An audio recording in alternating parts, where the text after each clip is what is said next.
اللهم لولا أنت ما اهتدينا ولا تصدقنا ولا صلينا، فاغفر فداء لك ما اتقينا، ونحن عن فضلك ما استغنينا، وأنزلا سكينة علينا، وثبت الأقدام إن لاقينا، إنا إذا صيحا بنا أتينا، وبالصياح عولوا علينا، إن الأولى هم بغوا علينا، إذا أرادوا فتنة أبينا.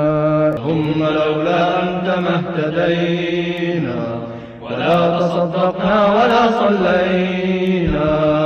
وأشهد أن لا إله إلا الله وحده لا شريك له، وأشهد أن محمدًا عبده ورسوله، أما بعد، فإن خير الحديث كتاب الله، وخير الهدي هدي محمد صلى الله عليه وسلم، وشر الأمور محدثاتها، وكل محدثة بدعة، وكل بدعة ضلالة، وفي رواية وكل ضلالة في النار. فأعوذ بالله من الشيطان الرجيم. بسم الله الرحمن الرحيم. يا أيها الذين آمنوا ادخلوا في السلم كافة ولا تتبعوا خطوات الشيطان إنه لكم عدو مبين. اللهم أرنا الحق حقا وارزقنا اتباعه، وأرنا الباطل باطلا وارزقنا اجتنابه. اللهم علمنا ما ينفعنا وانفعنا بما علمتنا وارزقنا علما. رب اشرح لي صدري ويسر لي أمري واحلل عقدة من لساني يفقه قولي. برادران اسلام، واجب الاحترام بزرگوں، دوستوں، عزیز ساتھیوں، لائق احترام ماؤں اور بہنوں، اللہ تبارک و تعالیٰ کا فضل اور اس کا کرم کہ اللہ کے دین کی باتیں سننے کے لیے ہمیں جمع کیا ہے۔ مضمون پہ میں ڈائریکٹ آ رہا ہوں، چونکہ ہمارے پاس وقت کم ہے اور باتیں زیادہ ہیں، اور جو پیغام میں آخری سیریز میں دینا چاہتا ہوں وہ پیغام کہیں تشنا نہ رہ جائے، اس حیثیت سے گفتگو میں جو لوگ اب آ چکے ہیں، میں نے اس وجہ سے کل بھی اعلان کیا تھا کہ وقت مقررہ پہ شروع ہوگا، جلدی آنے کی کوشش کریں۔ کل بھی وقت مقررہ پہ شروع ہوگا، کیونکہ ہمارے پاس 3 سال کی ہسٹری تاریخ باقی ہے اور دن صرف 2 ہی ہیں۔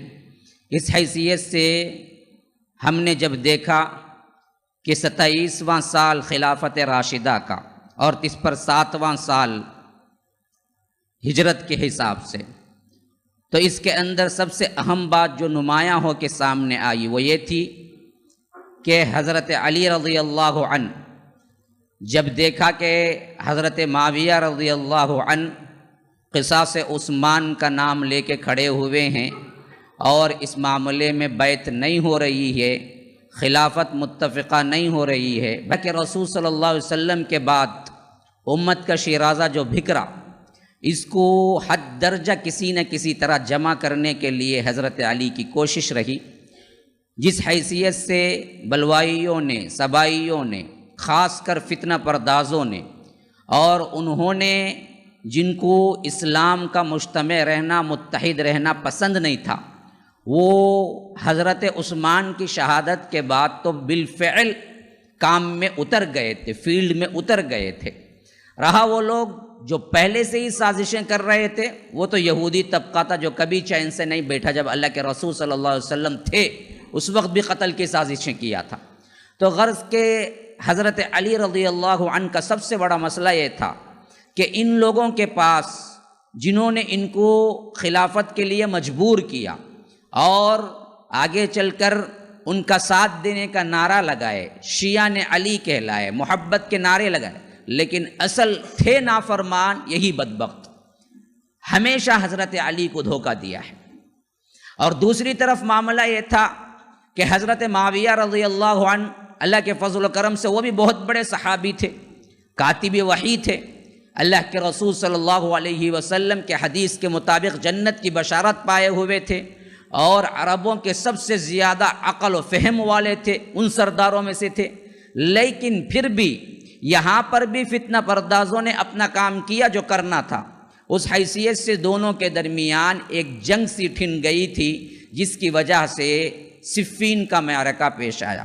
صفین ایک جگہ کا نام ہے جہاں پر یہ 90,000 کی تعداد میں حضرت علی لشکر لے کے نکلے، اور ادھر 80,000 کی تعداد میں حضرت معاویہ لشکر لے کے نکلے، اور آپس میں بات چیت ہوئی یہاں تک کہ کوئی فیصلہ نہیں ہوا، اور آخرکار بہت بڑی جنگ ہوئی۔ خاص کر ان 2 دنوں میں جو جنگ کے دن کہلاتے ہیں، تقریباً 70,000 کے قریب لوگ اس میں شہید ہوئے دونوں طرفہ۔ پھر بات یہاں پہنچی کہ بعضوں نے کیا ہے، کتاب اللہ کو نیزے پہ اٹھا دیا، کہا کہ ہمارے اور تمہارے درمیان اللہ کی کتاب فیصلہ کرے گی۔ جب یہ بات آئی تو حضرت علی نے سمجھا کہ ایک چال بازی ہے، سمجھایا بھی انہیں، جو لوگ انہیں کیا ہے میدان جنگ میں کھینچ لائے تھے، بلکہ ہمیں کیا کہنا چاہیے، میدان جنگ میں کھینچ لائے تھے، ورنہ تو کیا ہے حضرت علی کا دل تو نہیں کر رہا تھا کہ مسلمان سے لڑے، بادل ناخواستہ آئے تھے۔ تو اس وقت بھی پھر ان لوگوں نے کیا کیا، آڑے آئے اور کہا کہ نہیں، بند کر دینی چاہیے۔ پھر جنگ بند ہو گئی۔ کس بات پہ بند ہوئی؟ بات یہ تھی کہ اگلے ربیع الآخر سے لے کر جمادی الاولیٰ، جمادی الاخری، رجب، شعبان، یہ 4-5 مہینے ہم آپس میں کوئی جنگ نہ کریں گے، اور رمضان المبارک میں ہم بیٹھ کے فیصلہ کریں گے، اور وہ لوگ کریں گے اس کا فیصلہ جو تم اپنے اپنی حیثیت سے نائب بنا چکے ہو۔ اور نائب بنایا تھا حضرت علی رضی اللہ عنہ نے اپنا ابو موسیٰ اشعری کو، پہلے عبداللہ ابن عباس کو، لیکن نہیں مانے تو ابو موسیٰ اشعری کو بنایا، اور دوسری طرف حضرت معاویہ نے عمرو بن عاص کو بنایا، حضرت معاویہ نے عمرو بن عاص کو بنایا۔ اب پھر دیکھیے مسئلہ کیا ہوا کہ جب یہ دونوں طور پر مل کے فیصلہ کرنے والے تھے رمضان المبارک میں، یہ واقعہ کب کا ہو رہا ہے؟ یہ واقعہ کب کا ہو رہا ہے؟ 27 کا ہو رہا ہے، 28 کا ہو رہا ہے؟ 27 کا ہو رہا ہے، ابھی 28 نہیں پہنچے ہم، 27 کا ہو رہا ہے۔ تو 27 کے رمضان المبارک ہی میں جب یہ دونوں ملنے والے تھے اور اپنے اپنے طور پر وہ جو فیصلہ کریں گے ہم دونوں مانیں گے، اس بات پر طے ہوا تھا۔ اس میں معاملہ یہ بھی طے ہو گیا تھا کہ اب یہ اکیلے آئیں گے، یہ تو نہیں ہوگا، تو کسی مقام پہ جمع ہوں گے اور وہاں پر اکیلے نہیں آئیں گے۔ تو بات یہ طے ہوئی کہ ہم مقام پر جب جمع ہوں گے وہاں پر، تو وہاں 400 آدمی اپنے ساتھ لے کے آئیں گے۔ یہ آدمی عمرو بن عاص 400 آدمی، اور اسی طرح کیا ہے ابو موسیٰ اشعری 400 آدمی، یہ 800 آدمی اس مجمع کو دیکھیں گے جو 2 فریق بولتے ہیں۔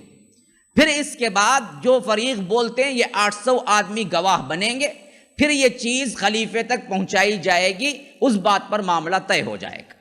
تو اب یہاں سے نکلے سبھی اختلاف شروع ہو گیا۔ حضرت علی کے لشکر میں بھانت بھانت کی بولیاں شروع ہو گئی، کوئی کہتا آپ نے غلط کیا، کوئی کہتا آپ نے یوں کیا، کوئی کہتا آپ نے فلاں کر کے ایسا کیا، یہاں تک کہ پہنچتے پہنچتے 12,000 کی جماعت یہاں سے نکل کے الگ چلی گئی کہ آپ ٹھیک نہیں کر رہے ہیں، ہم آپ کا ساتھ نہیں دے رہے ہیں۔ پھر اس کے بعد حضرت عباس کو بھیج کر حضرت علی رضی اللہ عنہ نے ان لوگوں کو بات چیت کی، فیصلے کیے۔ تو پھر اس کے بعد کیا ہے، تھوڑی سی کیا ہے اس کے اندر سے نفری جو لشکر کے لوگ تھے واپس آ گئے۔ اب رمضان المبارک کا مہینہ آیا اور وہاں پر فیصلہ ہونے کے لیے لوگ جمع ہونا شروع ہو گئے۔ حضرت علی رضی اللہ عنہ اپنی طرف سے ابو موسیٰ اشعری کو، اور نماز کے امام کے لیے عبداللہ ابن عباس کو، اور اپنی طرف سے بقیہ 400 لوگوں کو بھیجا کہ جاؤ، جا کے جو فیصلہ ہو وہ فیصلہ ہمیں بتاؤ۔ ادھر عمرو بن عاص کو حضرت معاویہ نے بھیجا اور کہا کہ جاؤ 400 آدمیوں کے ساتھ معاملہ طے کرو۔ یہ انتہائی نازک مرحلہ تھا مسلمانوں کی حیثیت سے کہ دونوں 400 لوگ جب وہاں پہنچے تو ایسا سما تھا کہ کوئی کسی بات پر اتفاق کرنے کا نظر نہیں آتا تھا۔ حضرت ابو موسیٰ اشعری بات کر رہے تھے تو حضرت عمرو بن عاص مانتے نہیں تھے، حضرت عمرو بن عاص کچھ کہتے تھے تو ابو موسیٰ اشعری کو نہیں ماننا ہوتا تھا۔ بس یہ ہو گیا تھا کہ کبھی یہ لوگ اپنے فضائل بیان کرتے، کبھی وہ لوگ اپنے فضائل بیان کرتے، پھر دونوں میں کیا ہے بات بغیر کوئی نتیجے کے شام ہو جاتی واپس آ جاتے۔ تو ایسے ہی ہوتا رہا بہت دن تک، جس میں کوئی فیصلہ نہیں ہوا۔ تو آخر کار ایک مرتبہ سب مل کے بیٹھے، اور اس میں اہل مدینہ جو خاص بڑے بڑے صحابہ تھے ان کے لیے بھی دعوت دی گئی تھی کہ تو غرض کے حضرت عمرو بن عاص، ابو موسیٰ اشعری دونوں بات چیت کرتے رہے۔ تو ایک دن متفقہ فیصلہ کرنے کے لیے بیٹھے۔ تو یہ ایک عجیب مسئلہ ہے کہ ہمیں اصحاب رسول اللہ صلی اللہ علیہ وسلم پر کچھ نہیں کہنا ہے، میں تو صرف بروایت راوی بیان کر رہا ہوں۔ اللہ ہی بہتر جانتا ہے کہ دونوں نے کیا سوچا اور کیا صحیح کہا اور کس حیثیت سے انہوں نے بات کی، یہ صرف اللہ رب العالمین ہی جانتا ہے۔ ہم بدنیتی کا الزام نہیں لگا سکتے، لیکن تاریخی روایات میں جس کثرت کے ساتھ یہ بات ذکر کی گئی ہے اس وجہ سے مجھے ذکر کرنا پڑ رہا ہے، ورنہ تو دل تو نہیں مانتا۔ جن لوگوں نے براہ راست اللہ کے رسول صلی اللہ علیہ وسلم سے قرآن سنا اور جن کو معلوم تھا کہ دھوکہ دہی، فریب کاری، جھوٹ بالکل حرام ہے، جن کی نیک نامیاں، جن کی سیاست، جن کی قیادت پکار کے کہہ رہی تھی کہ یہ اللہ والے لوگ ہیں، ان سے یہ کام بعید ہے کہ یہ جو ہمارے تاریخوں میں ذکر ہو گیا ہے۔ لیکن برائے ذکر میں بھی ذکر کر رہا ہوں، ورنہ تو میں اس سے متفق ہی نہیں ہوں کہ کیونکہ اصحاب رسول اللہ صلی اللہ علیہ وسلم کبھی بدنیت نہیں ہو سکتے، کبھی دھوکہ نہیں دے سکتے۔ تو ہوا یہ کہ حضرت ابو موسیٰ اشعری اور عمرو بن عاص دونوں خفیہ ملے، یعنی صرف دونوں بیٹھک بات کی کہ اب ہمیں آگے جا کے لوگوں کے سامنے کیا بولنا ہے۔ تو دونوں بہت دیر تک سوچتے رہے۔ بعضوں نے کہا کہ آپ کیا ہیں، حضرت معاویہ کو بنا دیجئے، عمرو بن عاص نے کہا۔ حضرت ابو موسیٰ اشعری نے کہا کہ نہیں، علی پرفیکٹ ہیں، بلکہ دیکھا جائے تو فضیلت میں وہ زیادہ ہیں۔ پھر بعض لوگوں نے کہا دونوں کو ہی نہیں چاہیے، کیوں مسئلہ دونوں میں، ان دونوں کو ہٹا کے کسی نارمل پرسن کو لے آؤ۔ تو بعضوں نے کہا کہ عبداللہ ابن عمر ہمارے ہاں موجود ہیں، ان کو بنا دیں گے۔ تو عبداللہ ابن عمر کے پاس بات پہنچی تو کہا کہ ہرگز میں بننے کے لیے تیار نہیں ہوں۔ تو بعضوں نے کہا کہ کیوں نہیں، میرا ہی بیٹا کیوں نہیں ہے، کیوں اس کو نہیں بنا دیتے، وہ بھی تو عبداللہ ابن عمر کے برابر کے ہیں۔ عمرو بن عاص نے کہا کیونکہ ان کے بیٹے زہد و ورع تقویٰ میں باپ سے زیادہ نامور تھے، عبداللہ ابن عمرو بن عاص۔ تو حضرت عمرو بن عاص نے کہا کہ جب عبداللہ بن عمر انکار کرتے ہیں تو عبداللہ بن عمر کو چھوڑو، میرے بیٹے عبداللہ بن عمرو بن عاص کو بنا دو۔ تو نہیں، پہلے سے طرفداری میں کیا ہیں، وہ آ چکے ہیں، تمہارے باپ کی وجہ سے وہ بھی اس جنگ میں آ چکے تھے۔ تو لوگوں نے کہا کہ یہ بھی کیا ہے، طرفداری ہوگی۔ آخر کار سوچتے رہے، پھر دونوں نے اس بات پہ اتفاق کیا۔ کیا اتفاق تھا؟ ابو موسیٰ اشعری نے کہا کہ ہم کیا کریں گے، پبلک کے سامنے آ کے اعلان کر دیں گے کہ ہم نے حضرت علی کو بھی حضرت معاویہ کو بھی خلافت کے اتار دیا ہے، اس میں کوئی اب بڑے نہیں ہیں۔ اور جو سامنے 800 لوگ بیٹھے ہوئے ہوں گے، تمہارے 400 ان کے 400، ان دونوں کو اختیار دے دیں گے کہ تم جس کو بھی بنانا چاہتے ہو بناؤ، ہم جا کے وہاں پر نیوز پہنچا دیں گے۔ حضرت ابو موسیٰ اشعری نے یہ بات کہی تو عمرو بن عاص نے کہا بہت اچھا، بہترین سلوشن ہے کہ ہم انتخاب ہی عوام پہ چھوڑ دیں گے اور ہم اپنی اپنی پارٹی کے لوگ کو اتار دیں گے۔ ابو موسیٰ اشعری نے کہا کہ میں حضرت علی کو اتارتا ہوں اور حضرت معاویہ کو بھی اتارتا ہوں۔ انہوں نے کہا کہ میں بھی ایسے ہی کر دیتا ہوں۔ اچھا، یہ بات چیت کمرے کے اندر ہوئی، روایتیں یہ ہیں، لیکن ہمیں یقین نہیں ہے کہ یہ روایتیں سچ ہیں۔ روایتیں یہی ہیں، جو کوئی بھی پڑھے گا تاریخ وہ یہ پڑھے گا، اس وجہ سے میں اس کو روایت کر رہا ہوں۔ تو ہو گئی بات، تو اب بنچ پہ آئے ابو موسیٰ اشعری عمرو بن عاص ایک ساتھ کمرے سے نکلے تو سامنے بیٹھا ہوا تھا 800 کا مجمع، سب منتظر تھے کیا بات ہے۔ تو حضرت عمرو بن عاص نے کہا ابو موسیٰ اشعری سے جو باتیں ہمارے درمیان ہوئی ہیں آپ اعلان کر دیجئے پہلے۔ حضرت ابو موسیٰ اشعری اصل میں کیا ہیں کہ سیاسی آدمی نہیں تھے، اسی وجہ سے پہلے ہی حضرت علی نے کہا تھا کہ عبداللہ ابن عباس کو بناؤ، لیکن یہ لوگ مصر تھے کہ ابو موسیٰ اشعری ہی کو بناؤ، تو اس وجہ سے کیا ہے وہ نہیں سمجھ سکے کہ کس وجہ سے ان کو آگے کیا جا رہا ہے۔ تو یہ کیا ہے، ساد لوحی سے چڑھے اور منبر پہ آئے، اللہ کی حمد کی، اللہ کے رسول پہ صلوات بھیجا، توحید کی تعریف کی، پھر مسلمانوں کو متحد رہنے کا کہا، پھر اس کے بعد کہہ دیا کہ لوگوں دیکھو ہم دونوں نے بیٹھ کے ڈیسائیڈ کر لیا ہے کہ ہمارے آدمیوں کو ہم اتار دیں گے، اس حیثیت سے میں حضرت علی کو بھی اتارتا ہوں اور حضرت معاویہ کو بھی اتارتا ہوں، اور جو کچھ بھی چننا منتخب کرنا ہے وہ آپ کا اپنا فیصلہ ہے، آپ لوگ اٹھا سکتے ہیں۔ یہ کہہ کے نیچے اتر گئے۔ عمرو بن عاص اس کے بعد چڑھے، پھر اسی طرح کے حمد کی اور اللہ تبارک و تعالیٰ کی ثنا کی، اور اس کے ساتھ ساتھ کیا ہے، اللہ کے رسول صلی اللہ علیہ وسلم پہ درود بھیجا۔ پھر اس کے بعد کہا کہ لوگو تم تو سن ہی چکے تھے کہ علی کے آدمی اپنے آدمی کو اتار دیے ہیں، یعنی جو نائب بن کے ابو موسیٰ آئے تھے وہ اتار دیے ہیں، اور میں بھی کہتا ہوں کہ میں بھی حضرت علی کو اتارتا ہوں اس منصب سے، لیکن میں معاویہ کو نہیں اتارتا۔ اب بات جو طے ہوئی تھی اس کے بالکل مخالف بات کرتی۔ انہوں نے کہا کہ اب علی کے آدمی جو تھے انہوں نے تو اپنے علی کو بھی اتار دیا، معاویہ کو بھی اتار دیا، لیکن میں بھی علی کو اتارتا ہوں، لیکن معاویہ کو میں میرے آدمی کو نہیں اتارتا، وہ خلافت کے مستحق ہو سکتے ہیں۔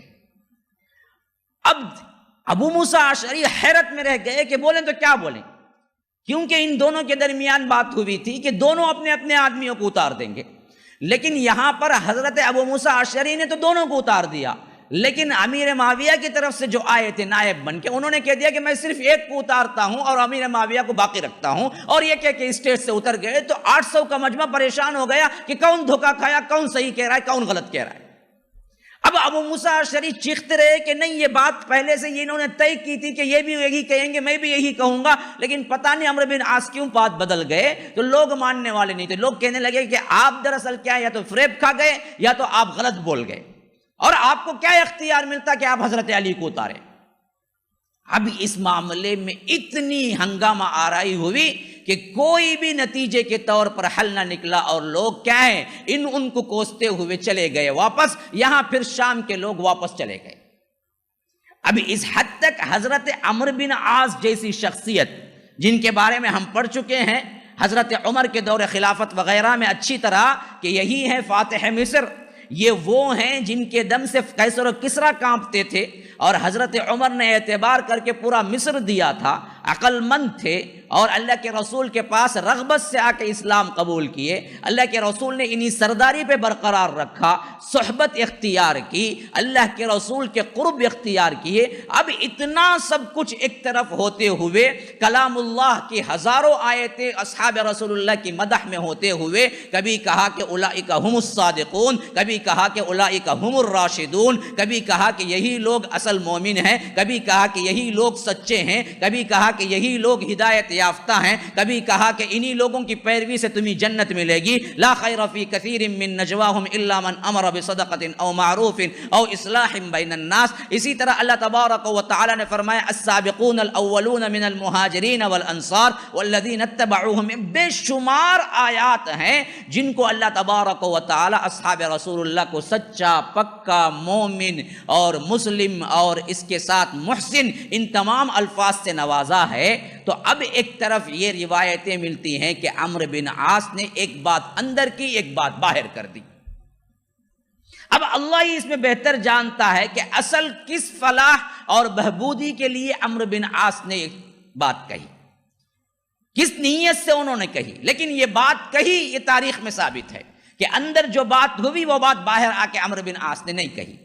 پتہ نہیں اس وقت انہوں نے اجتہادی غلطی کی ہو، اور یہ بالکل ہو سکتا ہے جب انہوں نے سوچا ہو کہ اگر میں بھی اتار دوں، یہ بھی اتار دیں، تو ہو سکتا ہے پھر ایک صفین کا معرکہ ہو جائے، پھر ایک مسلمانوں کی خون ریزی ہو۔ یہ سوچتے ہوئے انہوں نے حسن نیت سے بات کو بدل دیا اور کہہ دیا کہ نہیں، معاویہ کو بنا لو، اس پہ متفق ہو سکتے ہیں لوگ، ہو سکتا ہے۔ اور مختی جو دراصل مجتہد ہوتا ہے اس کو غلطی بھی کرتا ہے تو اس کو ایک ثواب ملتا ہے، لیکن اس کو رکھ کے عمرو بن عاص پہ حملہ کرنا کہ وہ جھوٹ بولے، وہ مکار تھے، وہ فریب کار تھے، وہ دغا بازی کرے، ایک اندر بات کی باہر ایک بات کی، یہ ہماری زبانوں کو روا نہیں دیتا۔ ہم کوئی فیصلہ کرنے والے نہیں ہیں، وہ پورے سورج ہیں، ہم کیا ہیں، اس کے سامنے چراغ بھی نہیں ہیں، ہم دھول بھی نہیں ہیں۔ ہماری زبانیں ان کے متعلق زبان نہیں کھول سکتی جنہوں نے اللہ کے رسول صلی اللہ علیہ وسلم کے ساتھ کسی معرکے میں حصہ لیا ہو، اور اس میں جو دھول اڑی ہو وہ دھول کسی گھوڑے کے ناک کا میل بن جائے تو اس میل کے برابر بھی ہم نہیں ہو سکتے، تو ہم کیسے کھول سکتے ہیں؟ حضرت عمر بن عبد العزیز تابعین کے صف اول کے سب سے بڑے سید التابعین ہیں، اور خلافت راشدہ میں ان کو شمار کیا جاتا ہے، بادشاہ بھی بنے. اور ادھر حضرت معاویہ صحابہ کی کیٹیگری میں سب سے ادنا کیٹیگری میں آتے ہیں. تو کسی نے عمر بن عبدالعزیز سے پوچھا،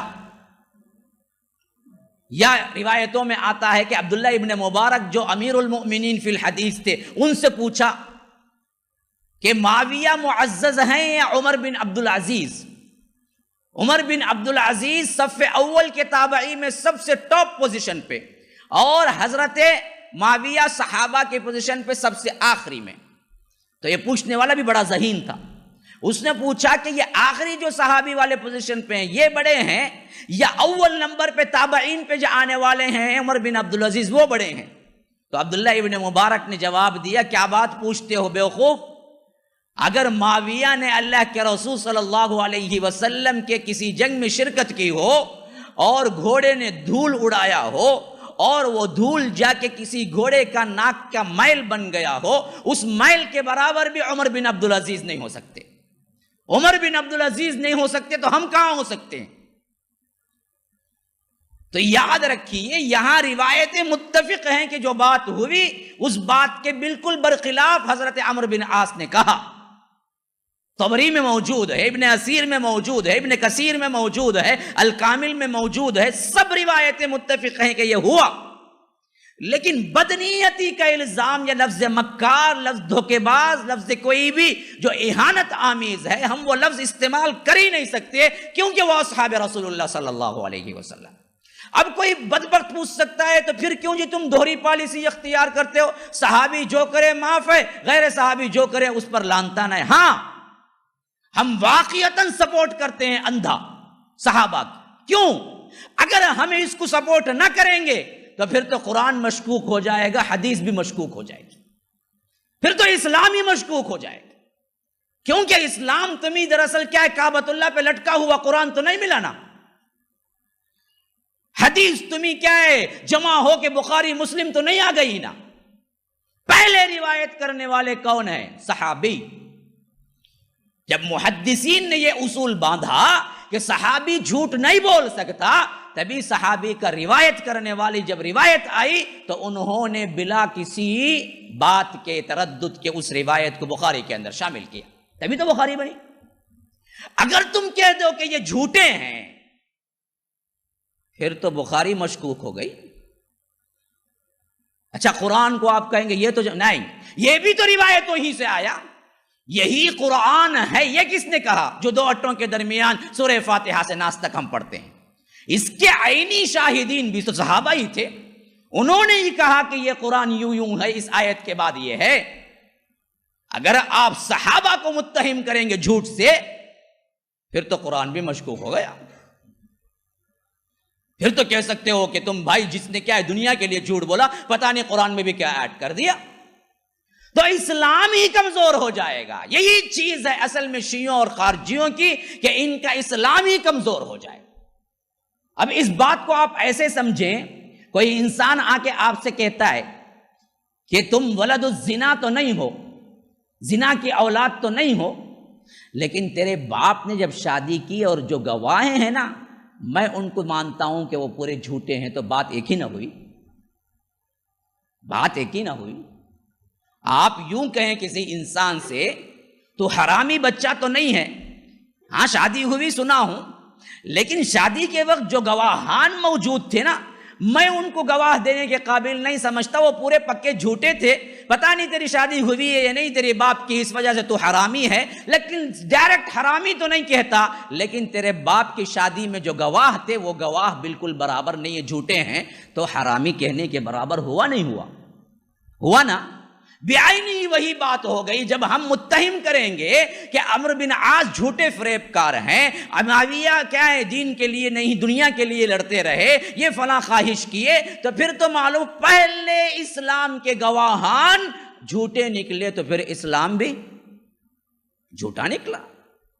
آپ کو ماننا پڑے گا. تو نہ قرآن محفوظ رہا نہ حدیث محفوظ رہی.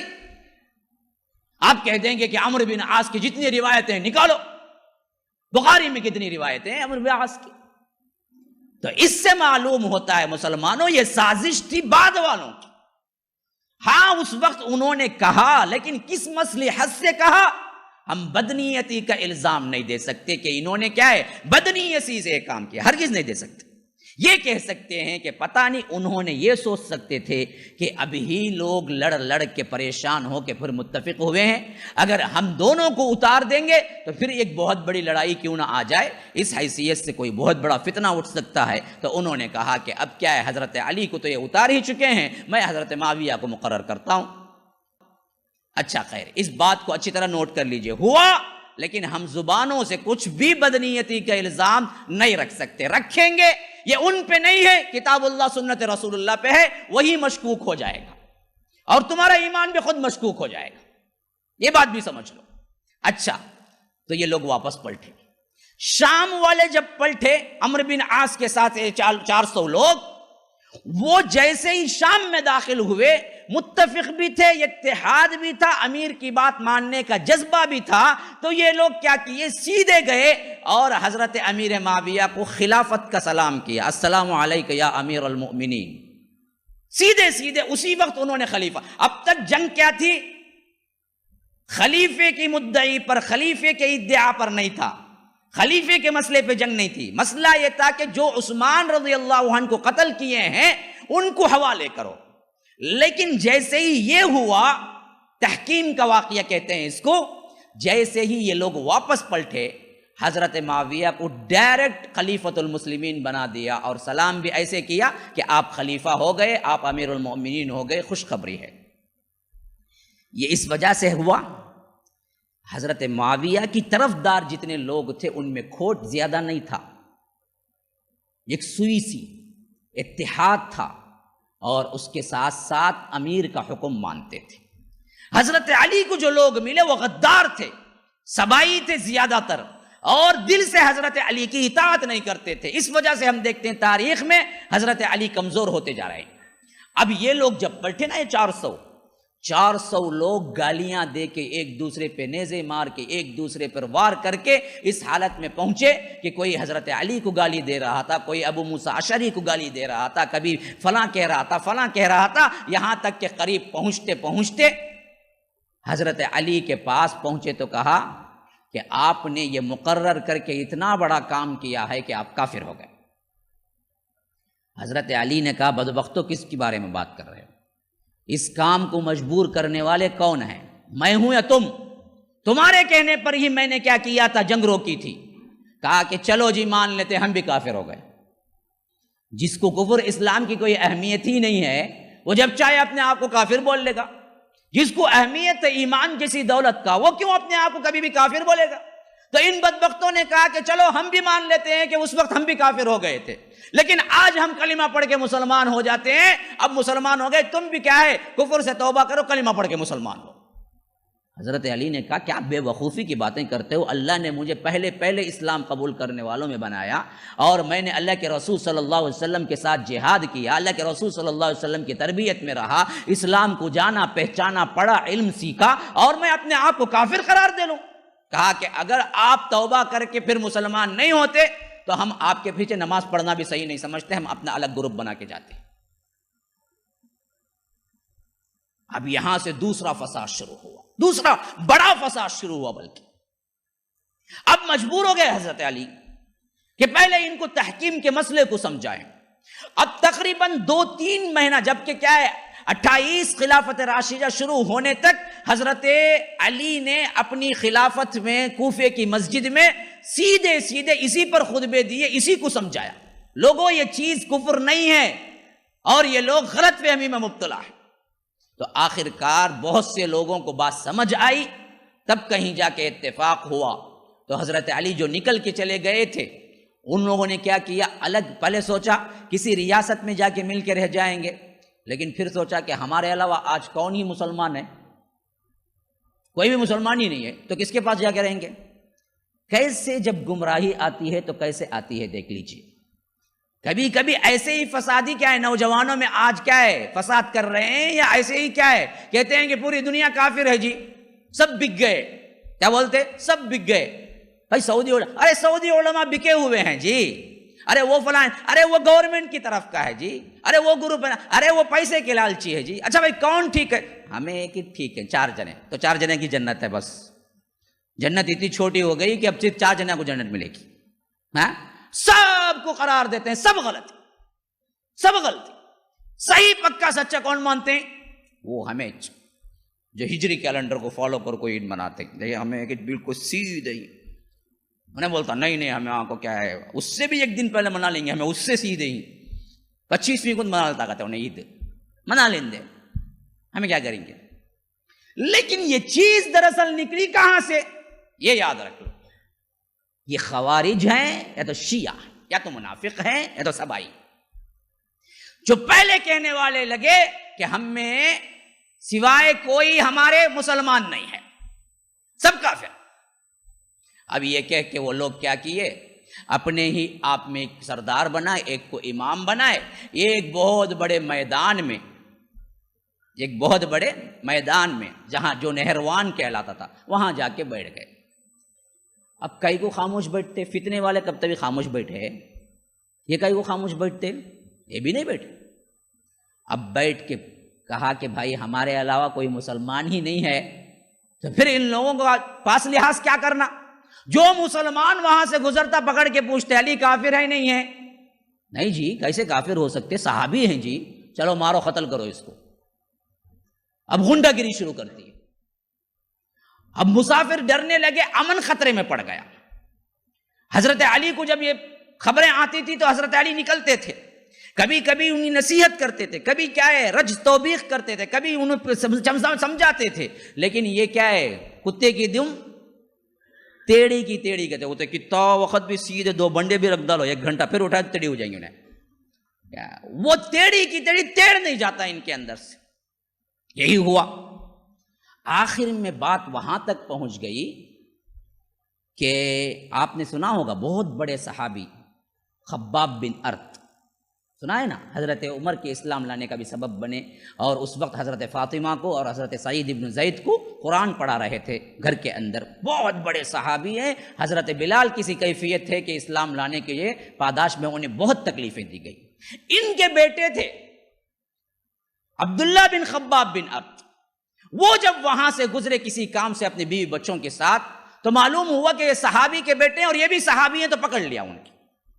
پکڑ کے پوچھا کہ کیا کہتے ہو تم خلفائے راشدین کی. پہلے پوچھا ابو بکر کے بارے میں کیا کہتے ہو، کہا کہ وہ سب سے پہلے اسلام قبول کرنے والے اللہ کے برگزیدہ بندے تھے، خلفائے راشدین میں نمبر اول. پھر پوچھا عمر کے بارے میں، کہا کہ وہ بھی اس کے بعد آنے والے سب سے بہترین بندے تھے. کہا کہ اس کے بعد عثمان کا، کہا کہ وہ بھی اس کے بعد آنے والے سب سے بہترین بندے تھے. کہا کہ علی کے بارے میں کیا کہتے ہو، کہا کہ ان کے بعد آنے والے سب سے بہترین بندوں میں سے ہیں. کہا کہ انہوں نے تحکیم میں کسی انسان کو بنا کے کافر نہیں ہو گئے. کہا کہ کفر تو کیا ہے، وہ تو کیا اسلام کو ان کی طرف سے کیا ہے سب سے زیادہ اللہ تبارک و تعالی نے شان دی، تم ان کو کافر کہتے ہو. تو کہا کہ یا تو تم بولو کافر یا تو اب تمہاری ہڈیاں اور گوشت ہم الگ کرتے ہیں. انہوں نے اسی بات پہ اڑے رہے کہ حضرت علی کافر ہرگز نہیں ہو سکتے. تو ان بدبختوں نے انہیں کیا ہے ٹکڑے ٹکڑے کیا، اور ایک ایک کو نہیں بلکہ بچوں کو بھی کیا، بیوی کو بھی کیا، اور ان کے سروں کو بغیر دفنائے پھینک دیا. صاحب جب یہ چیز ڈر آتی ہے نا، انسان درندہ بن جاتا ہے. آج دیکھیے شام میں کیا ہو رہا ہے، اہل سنت مسلمانوں کو کس طرح مارا پیٹا جا رہا ہے، حالانکہ مارنے والے مسلمان ہیں. کوئی یہودی بھی نہیں کر سکتا. کیوں ہو رہا ہے، کیوں ہو رہا ہے؟ یہی وہ فسادی لوگ جو آج تک جیتے آ رہے ہیں، اس وجہ سے ہو رہا ہے. تو حضرت علی نے کہا کہ اب ہم خاموش نہیں بیٹھ سکتے، اب ہمیں کیا ہے آگے جانا ہی چاہیے، اب اعلان جنگ کرنا ہی ہے. تو حضرت معاویہ کا مسئلہ پینڈنگ میں ڈالا اور اعلان کیا کہ بھائی ہم نہروان کے لیے نکلتے ہیں، پہلے ان سے جنگ کرنا ضروری ہے. تو یہ نکل گئے ایک لشکر جرار لے کر. اور آپ کو معلوم ہوگا کہ بعض واقعات بھی دلالت کر رہے تھے کہ ان کو قتل کرنا ہی سب سے بڑا کام ہے اس وقت کا. کیوں؟ اللہ کے رسول صلی اللہ علیہ وسلم نے پہلے ہی بتایا تھا کہ بعض لوگ میرے بعد آئیں گے جو قرآن پڑھیں گے، جو نمازیں پڑھیں گے، اس حیثیت سے تمہارے جو نمازیں اور تمہارے جو عبادات ہیں تم سمجھو گے کہ یہ لوگ اس سے بہت آگے ہیں اور ہماری نمازیں اور ہمارے روزے بہت کمزور ہیں، اتنے پکے عبادت میں ہوں گے۔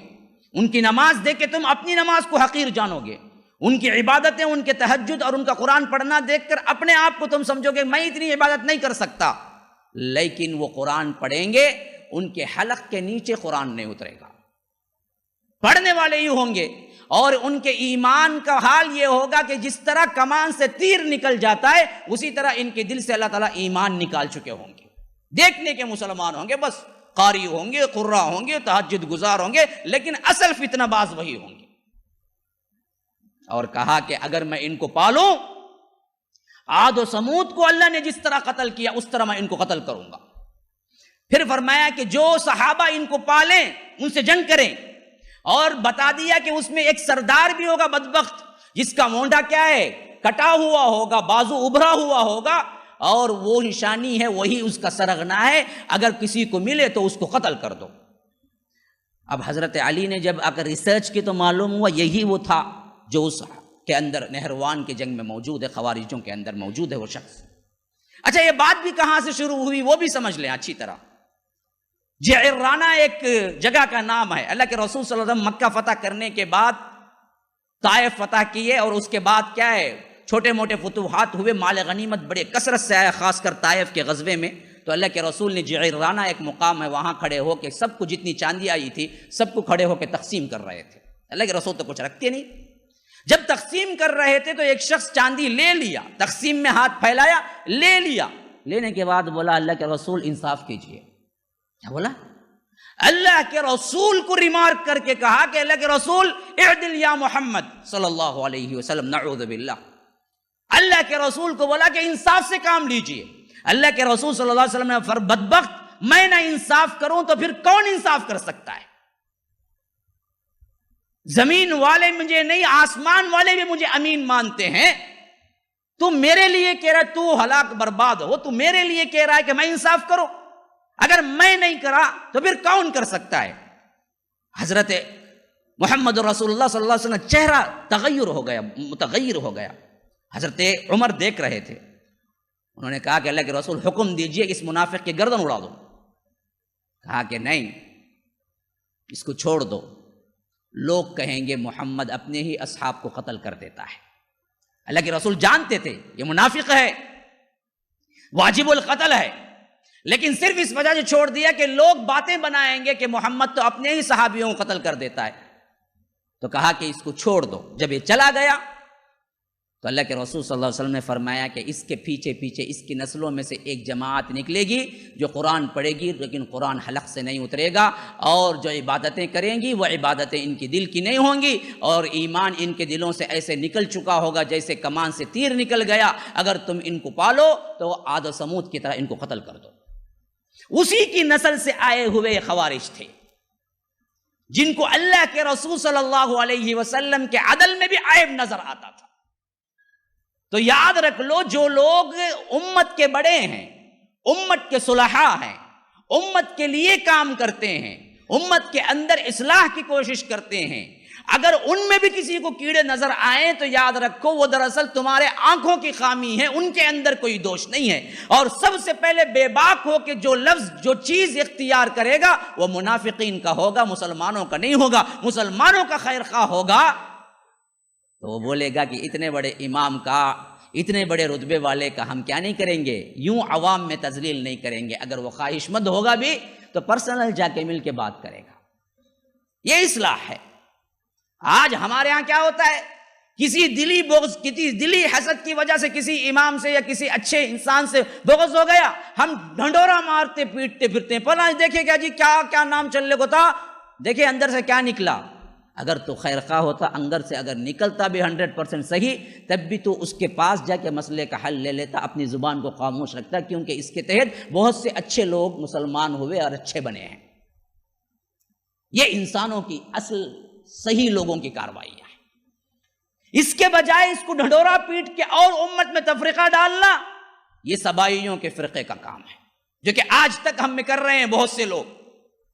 کسی کے نام پہ کوئی چھوٹا سا دھبا بھی لگ گیا ان کی تمام خدمتوں کو فراموش کر کے کیا کرتے ہیں؟ یہ قصہ لگا دیتے ہیں کہ یہ تو کیا ہے، مکار علماء ہیں بھائی، یہ فلاں ہے بھائی، یہ فلاں ہے بھائی۔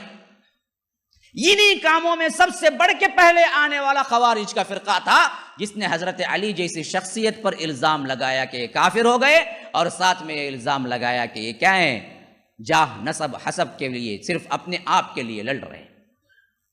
تو جب حضرت علی کو معلوم ہوا انہوں نے عبداللہ ابن خباب ابن ارت کے ساتھ یہ کام کیا، یہ سلوک کیا، تو وہ آپے سے باہر ہو۔ انہوں نے کہا کہ اب تو ان کے ساتھ ہمیں جہاد کرنا فرض ہے، اب معاویہ رضی اللہ عنہ کا کام بعد میں نمٹائیں گے، پہلے یہ کام کریں گے ہم۔ تو اب نکلے لے کے، پہلے آمنے سامنے جب کھڑے ہوئے تو انہوں نے پکارا بڑی محبت سے اور کہا کہ لوگوں، یہ بات یاد رکھو کہ اب بھی اختلافات ختم ہو سکتے ہیں، آپ لوگ اپنی بات رکھو، اگر غلط فہمی ہے تو میں انشاءاللہ دور کروں گا۔ انہوں نے کہا کوئی بات چیت نہیں جی، اگر تم کمزور ہو تو کھڑے رہو، ہم تیر برساتے ہیں، نیزے بازی کرتے ہیں، یا نہیں تو آؤ مقابلے میں دیکھ لیں گے۔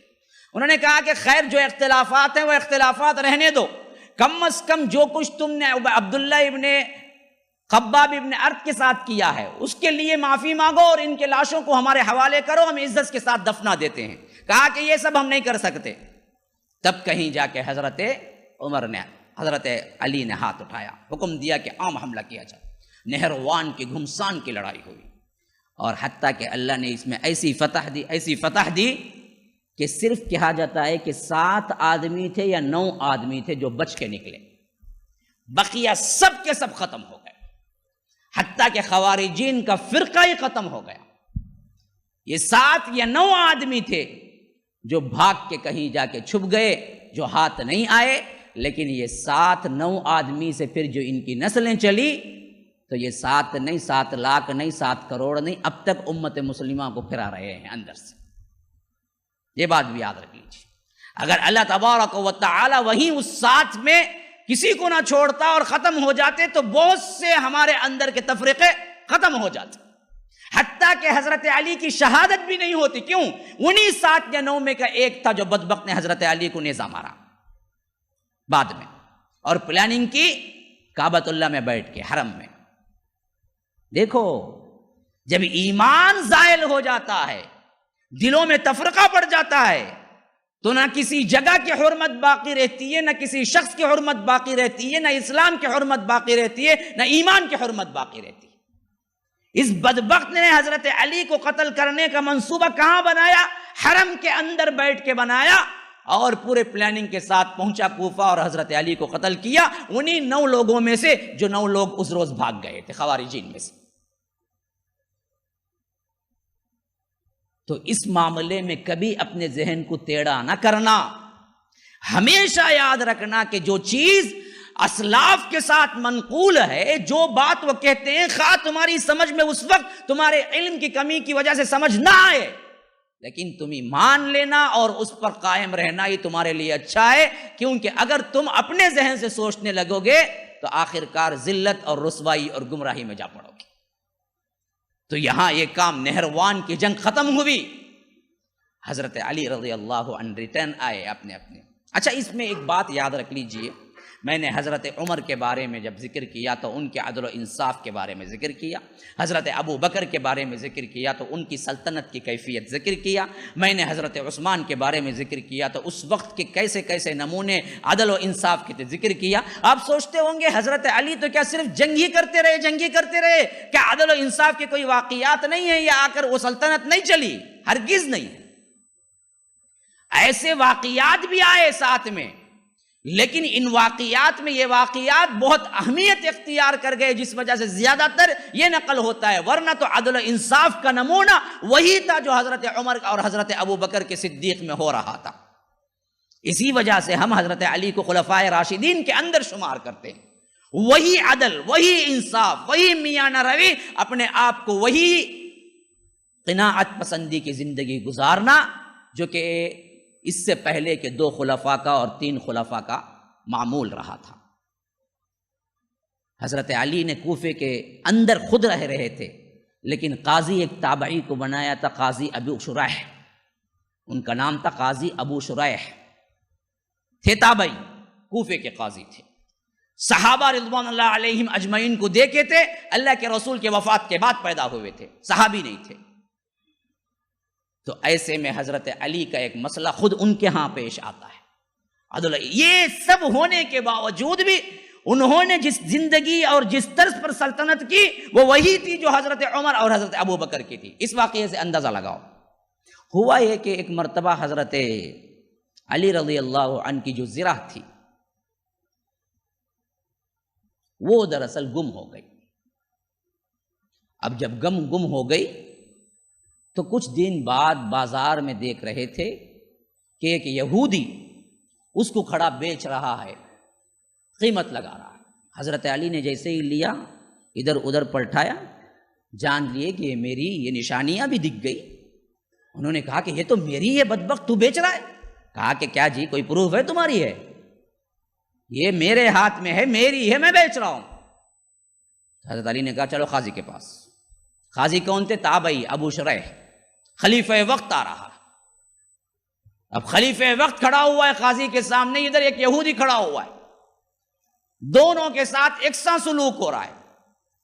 یہ نہیں کیا کہ خلیفۃ المسلمین آئیے پہلے آپ یہاں بیٹھ جائیے سیٹ پہ، یہ تو کیا ایک یہودی یہ کھڑا رہے، نہیں، ملزم کی حیثیت سے آئے ہیں، دونوں برابر کھڑا کیا حضرت قاضی شرعی نے۔ آپ نے دیکھا ہوگا یہ جب جے للتا نے کیا ہے، وہ جو ایک بہت بڑا مندر کا پجاری تھا نا، مجھے نام پتا نہیں، اس پر کیس ڈالا گیا، تو وہ آتا تھا نا، جب وہ آتا تھا تو تب بھی کیا ہے اس کے ساتھ ایک پوری کمانڈرنگ فوج ہوتی، اور اسے کیا ہے جہاں کھٹیرے میں آ کے سب کھڑے ہوتے اسے سیٹ پیش کی جاتی، سیٹ پہ بیٹھتا ہو، آپ نے دیکھا ہوگا۔ لیکن یہاں وقت خلیفہ ہے جو آ رہا ہے، اور آئے تو ہی ملزم کی حیثیت سے کھڑا ہوا ہے بالکل۔ انہوں نے کہا کہ آپ کی زرہ ہے تو کیا آپ کے لیے کوئی ایویڈنس ہے؟ کہا کہ میرا بیٹا گواہی دے گا۔ بیٹے کی گواہی باپ پہ چلتی نہیں، اگر ہوتا تو کیا ہے پہلے ہی کیا ہے ہم مان لیتے، بیٹا آپ ہی کی طرف بولے گا، غیر کی طرف بولے گا۔ انہوں نے کہا میرا غلام ہے، اس سے بھی پوچھ لو۔ کہا کہ غلام تو آپ ہی کا ہے نا، آپ ہی کی بات کرے گا، کوئی دوسرا ہے؟ کہا کہ بھائی دوسرا نہیں ہے، بھائی ہمارے پاس کوئی دوسرا تو نہیں۔ تو اب حضرت علی کے خلاف فیصلہ قاضی شرعی نے کہا کہ بھائی ذرا تیری ہے، بھائی ان کے پاس ایویڈنس نہیں ہے اس کا۔